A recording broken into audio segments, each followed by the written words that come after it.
Dobrý deň. Čauko. Mám pre vás ponuku. Sem s ňou. Áno, musíte prežiť v strašidelnom dome jednu noc a môžete aj zomrieť. Ale ak prežijete, odmena je $10,000.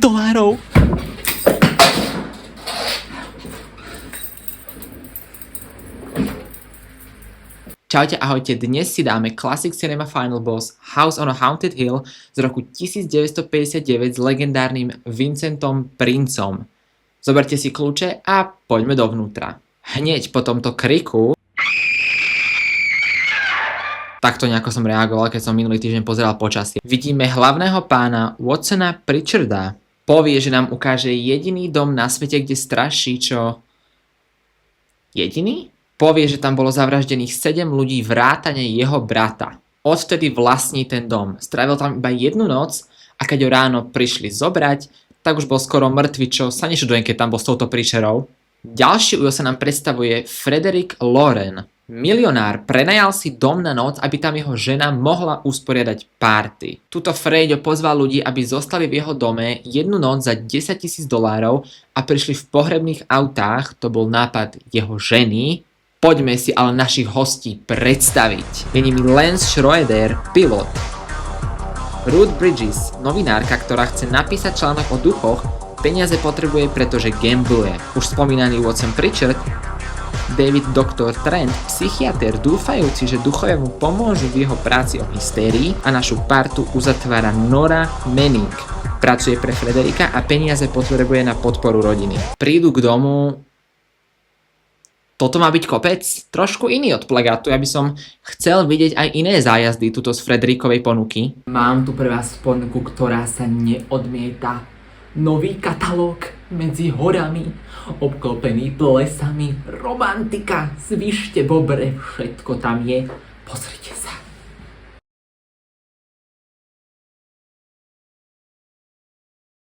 Mám pocit, že viem, kto nás bude strašiť. Kleopatra.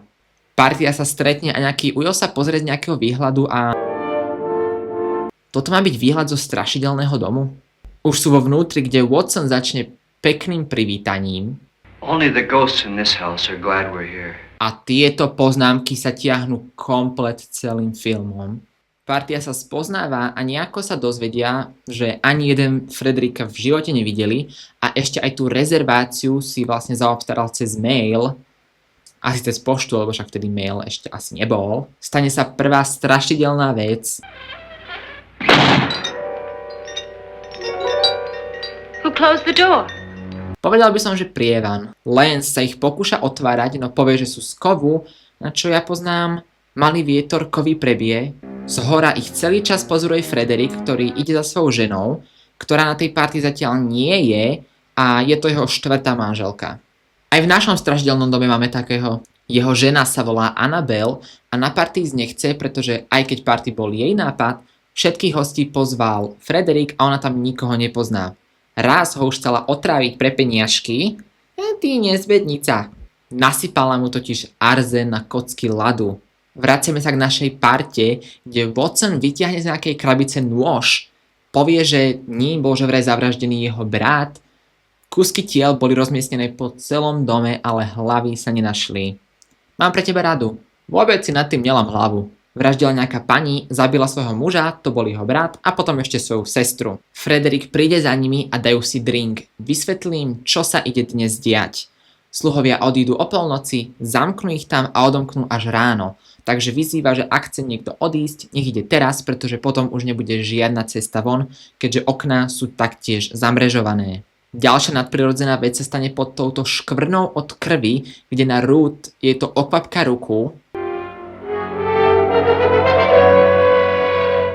Na rozdiel od Nory, ktorej chcel duch rozkuskovať telo lustrom, tento by nejaký vyčilovaný, to by taký Snoop Dogg medzi duchmi. Watson patišku zavedie do pivnice a povie im, že celé toto patrilo istému pánovi s menom Norton, ktorý tam má aj takýto bazénik s kyselinou, ktorý tam stále je, do ktorého že vraj zhodil svoju ženu. Ja mám úžasný názov pre tento zájazd pre Frederika. The Acid Minute. Wellness, ktorý vás prečistí až do kosti. Partia ide hore, zatiaľ čo Lance s Norou zostávajú dole, Lance sa to zavre v nejakých dverách, Nora tam zostáva sama, pozhasinajú sa všetky svetlá a ona tam zbadá túto pani.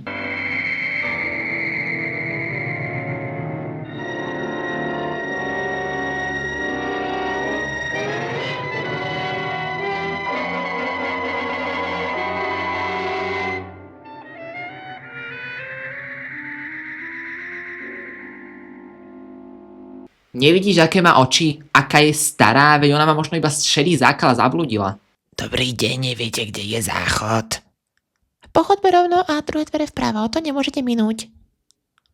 Ďakujem.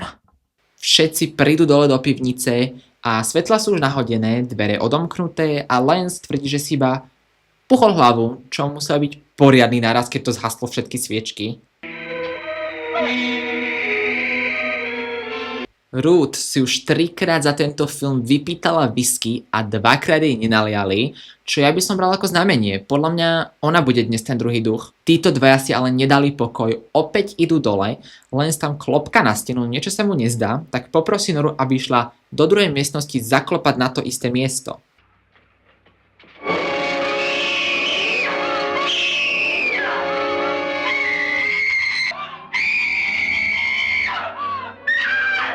Ona má ešte aj zlé navigačné schopnosti, veď tu pani mala poslať doľava. Ten jej odchod bol ale dramatický, takto nejako odchádzam v piatok po vyučovaní domov. Lance jej samozrejme neverí a tak Nora odchádza, stretáva na chodbe Annabel, ktorá ju zavedie do jej izby, do izby Nory. Don't go anywhere in this house by yourself.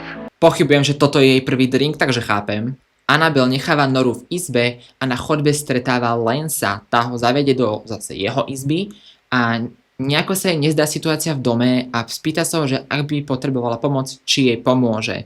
Lebo každá z predlžších manželiek Frederika buď zmizla, alebo záhadne zomrela. Frederik všetkých zvoláva dole, keďže za chvíľku už odbije polnoc, no Nora sa ešte potrebuje dochystať.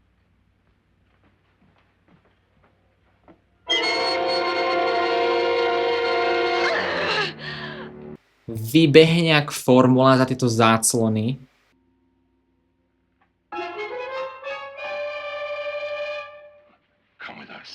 Come with us before he kills you. Dúfam, že to nie je počuť ten vetrák, lebo je to mám ventilátor. Keď sú všetci dole, my sa dozvedáme, že títo dvaja chudáčkovia, prosím pekne, opatrujú tento dom. Ja sa ani nečudujem, že tu straší, veď oni sú jednou nohou v hrobe. Oni bez varovania odídu už pred polnocou, takže aj Nora, ktorá chce odísť, tam chuďa musí zostať. Freďo im dá zbraň z takejto rakvičky, ktorú si pozorní diváci mohli všimnúť už na začiatku, a Nora všetkých zavolá do izby, kde videla hlavu, ktorá tam samozrejme není, len sám nájde hlavu, donesie ju dole a keď pôjde po schodoch hľadať Noru, obesila sa Annabel, tak na ich mieste by som soval všetky bábiky. Keď sa ale pozorne pozrieme, vidíme, že ju tá party asi iba vyčerpala. O chvíľku sa Lance stretne s Norou, ktorá je presvedčená o tom, že ju Frederik chce zabiť, že už sa o to aj pokúsil a tak ju Lance schováva v jednej z izieb. Zostávajúci členovia sa dohodnú, že zostanú vo svojich izbách, lebo nevinní nemajú dôvod odísť a vinní priznajú vinu, ak odídu. Lance po návšteve Norinej izby, ktorá nikomu nechýbala na ich bytovej schôdzi, nájde dvierka za stenou, za tým závesom, kde náš dôchodca odchytil Noru a uviazne tam. Noru sa potom v izbe pokusí obesiť lano, ale o nohy, takže iba bungee jumping, a v okne vidí toto. K tomu sa ešte neskôr vrátim. Potom vystrašená z izby opäť trieli ku schodom. Predtým iba oddychovala, teraz sa asi už fakt zabila. Keby nám to ešte nestačilo,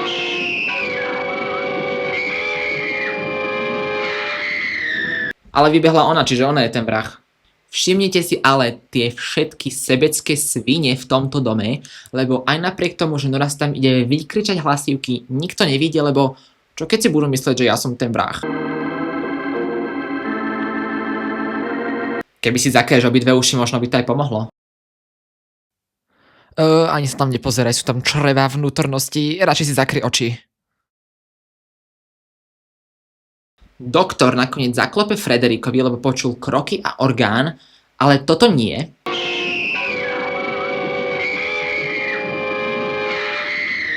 Dohodnú sa, že Frederik skontroluje dolné poschodie, zatiaľ čo doktor prehľadá to horné, a doktor, prosím pekne, ide do izby Annabel. It's almost over, darling. Every detail was perfect. Neviem, prečo hovoríš darling, lebo hosti pozýval Frederik, nie Annabel, takže vy sa nemáte odkiaľ poznať. A tu sa vrátim, lebo Okná sú zamrežované. Ako si sa tam mohla objaviť? Čo máte nejaké billboardy pred tými oknami? Dobre, logika tu išla trošku pomimo. Poďme ale do finále na ich plán. After you appeared at the window, everything began to work just as we had planned. You were wonderful, just the touch that finally drove her into complete hysteria.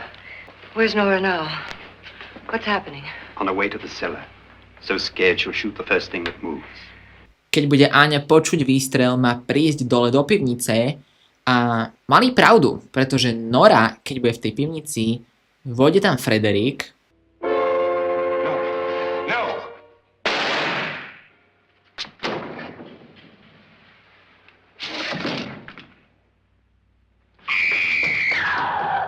Z temnú od pivnice sa tam zjaví doktor a ako vidíme, teda nevidíme, pretože je čierna obrazovka,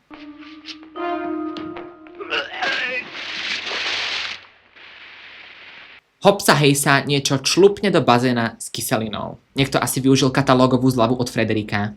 Keď tam ale príde Annabelle,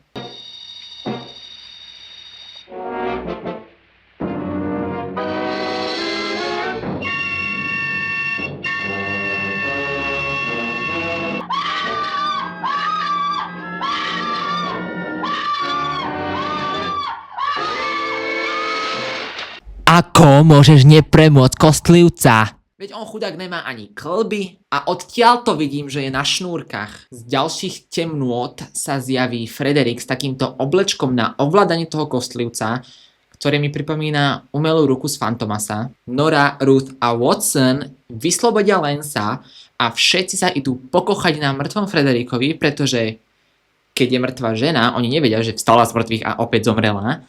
Aj s mŕtvým Frederikom im nemá kto zaplatiť. My dear, I loaded your gun with blanks. Ešte taká perlička nakoniec, tá gorilia ruka čo? To bol jediný duch za tento film, aj to bola podľa mňa Martinka, tuto s rukou Fantomasa vo filme House on a Haunted Hill alebo Egyptský chrám na lúke. Ďakujem, že ste pozerali a nezabudnite na odber.